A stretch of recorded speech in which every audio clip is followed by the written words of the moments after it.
দর্শক যুক্ত হয়েছেন মানব জমিন লাইভে। এই মুহূর্তে বিজয়নগরে দাঁড়িয়ে আছি শ্রম ভবনের সামনে। আজকেও গার্মেন্টস শ্রমিকরা তাদের বকেয়া বেতনের দাবিতে আজকেও শ্রম ভবনের গেটে তারা অবরুদ্ধ করে রেখেছিলেন সকাল থেকে, এবং এই কারণে কিন্তু কোনো কর্মকর্তা কর্মচারীরা তারা প্রবেশ করতে পারেননি অফিসে। একই সাথে তাদের আরও একটি কর্মসূচি রয়েছে, মার্চ টু যমুনা। তারা তাদের বকেয়া বেতনের দাবিতে মার্চ টু যমুনা কর্মসূচি ঘোষণা করেছেন। সেই মার্চ টু যমুনা কর্মসূচিটি কিন্তু তারা ঠিক এই মুহূর্তে শুরু করে দিলেন। এর আগে আমরা জেনেছি যে বকেয়া বেতনের দাবিতে কিন্তু তারা বিভিন্নভাবে আন্দোলন করে আসছিলেন, এবং তার এক পর্যায়ে কিন্তু তারা গতকালকে থেকে কিন্তু এই শ্রম ভবনের সামনে অবস্থান করছিলেন, এবং গতকালকে ঠিক যেমনটি তাদের এই শ্রম ভবনের সামনে অবস্থানের কারণে শ্রম ভবনে কিন্তু কোনো কর্মকর্তা কর্মচারীরা তারা প্রবেশ করতে পারেননি, ঠিক তেমনই আজকেও কিন্তু তারা সকাল 9টা থেকেই ঠিক এখানে অবস্থান করছিলেন, এবং যার কারণে কিন্তু কোনো কর্মকর্তা কর্মচারীরা প্রবেশ করতে পারেননি। এবং ঠিক দুপুর 2:30 নাগাদ তাদের যে মার্চ টু কর্মসূচি রয়েছে, সেই মার্চ টু কর্মসূচি এটি কিন্তু শুরু হওয়ার কথা, এবং সেটি কিন্তু শুরু হয়ে গেছে। দর্শক আপনাদের জানিয়ে রাখি যে আশুলিয়ায় অবাঞ্ছিত সেইন অ্যাপারেলস লিমিটেড গার্মেন্টসের প্রতিষ্ঠানগুলোর শ্রমিকদের বকেয়া বেতন ও অন্যান্য পাওনাদি পরিশোধের দাবিতে মার্চ টু যমুনা ঘোষণা করেছেন, এবং একই সাথে গাজীপুরে অবস্থিত টিএনজেড গ্রুপের যেই শ্রমিকরা রয়েছেন, টিএনজেড গ্রুপের যেই গার্মেন্টসগুলো রয়েছে সেটি শ্রমিক এবং কর্মচারীরা তাদের বেতনের দাবিতে, বকেয়া বেতনের দাবিতে এবং অন্যান্য যেগুলো পাওনা রয়েছে তাদের সেই পাওনাগুলো পরিশোধের দাবিতে তারা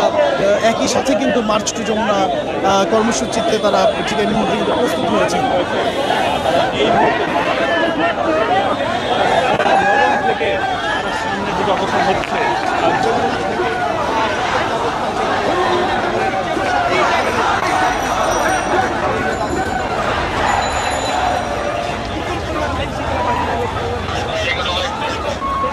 একই সাথে দর্শক দেখাতে চাই যে আসলে এখানে কিন্তু আইন শৃঙ্খলা রক্ষাকারী বাহিনীর সদস্যরাও তারা উপস্থিত রয়েছেন। যেহেতু জানেন দর্শক যে যমুনা সহ কাকরাইল সহ আশেপাশের যেই এলাকাগুলো রয়েছে সেই এলাকাগুলোতে সভা সমাবেশ নিষিদ্ধ করেছে ডিএমপি, এবং সেই ধারাবাহিকতায় কিন্তু সেই অঞ্চলগুলোতে সভা সমাবেশ করলে পুলিশ কিন্তু অ্যাকশনে যাচ্ছেন, এবং সেই ধারাবাহিকতা আমরা দেখতে পাচ্ছি যে মার্চ টু যমুনা রয়েছে সেই মার্চ টু যমুনাটি কিন্তু শুরু হয়ে গেছে, এবং সামনে যে আইন শৃঙ্খলা রক্ষাকারী বাহিনীর সদস্যরা রয়েছেন তাদের একটি অগ্রবাহিনী আমরা বলতে পারি, তাদের নেতৃত্বে কিন্তু আমরা দেখছি যে মার্চ টু যমুনা যেই কর্মসূচি রয়েছে সেই কর্মসূচি কিন্তু আস্তে আস্তে এগিয়ে যাচ্ছে। ঠিক বিজয়নগর শ্রম ভবনের সামনে থেকে তাদের এই মার্চ টু যমুনা কর্মসূচিটি শুরু হয়েছে, এবং সেটি যমুনার অভিমুখে কিন্তু সেই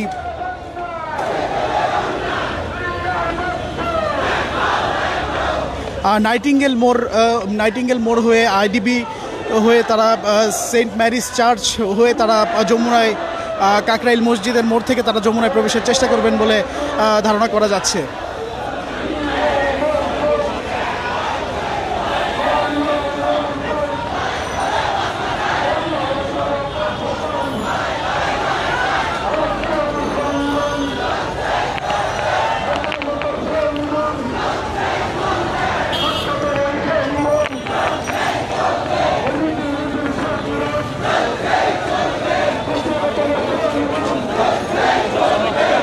দর্শক আমরা জেনেছিলাম যে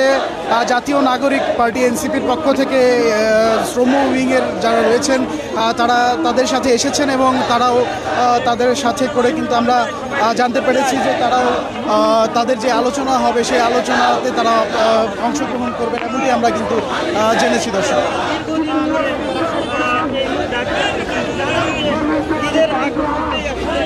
রাসেল ভাই পিছনে আসেন।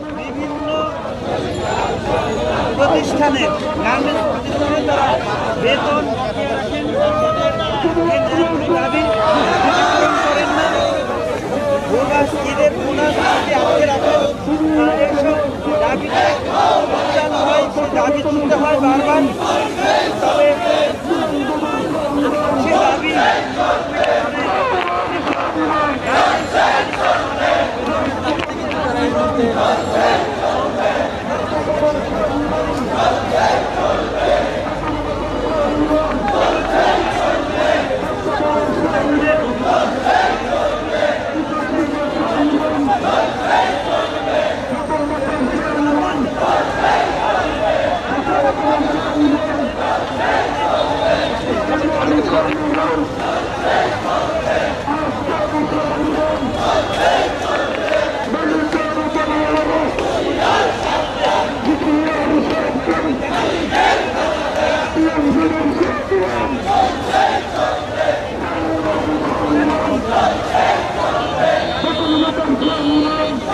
দর্শক,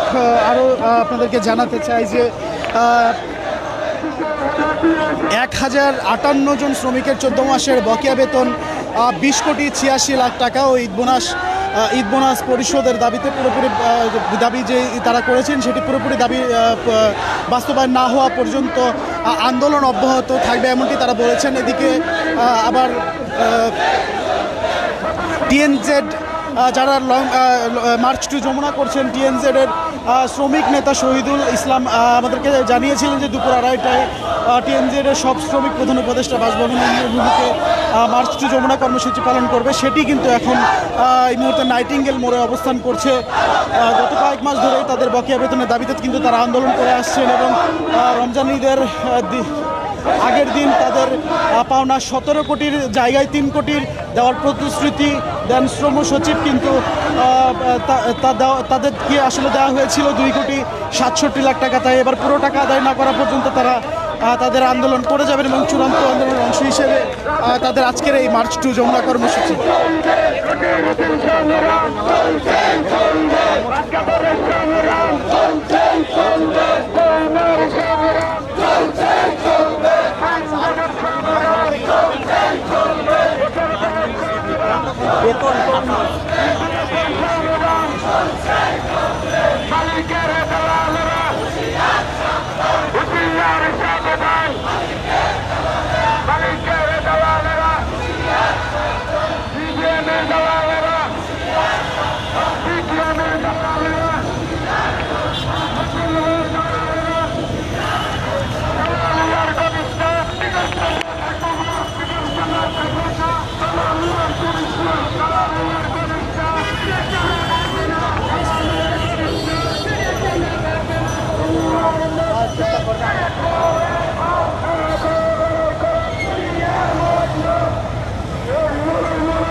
দর্শক, ঠিক যেমনটি এক পাশ থেকে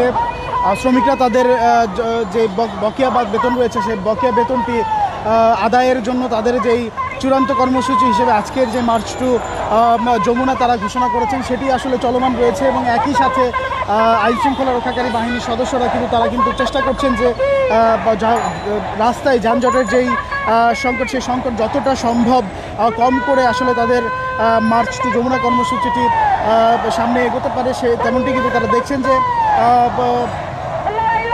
যে মার্চ রয়েছে সেই মার্চটি কিন্তু আসলে ধীর গতিতে নাইটিঙ্গেল মোড় থেকে কিন্তু সামনের দিকে অগ্রসর হচ্ছে। আমরা দেখতে পাচ্ছি যে কাকরাইলের দিকে কিন্তু সেটি অগ্রসর হচ্ছে এবং তাদের